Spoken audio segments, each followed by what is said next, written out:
I'm so happy to be a part of the book donation drive at Zorian. So today I feel extremely satisfied that I've donated a couple of books, not just one, and they kind of mean a lot to me. As they say, privilege is a thing to be shared. I think it will help people read, and donating a book which I really cherish has been a really nice experience. For me, education is the best thing that we can give back to the society. I really feel happy to share some of my privilege with some of my friends.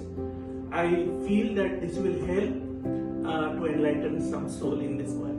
It would really make me happier if kids read them and get inspired just as I do. So I really want to thank my organization Zorian to give me an opportunity to share some of the books which they really needed, and they can dream of achieving what they are seeing within us.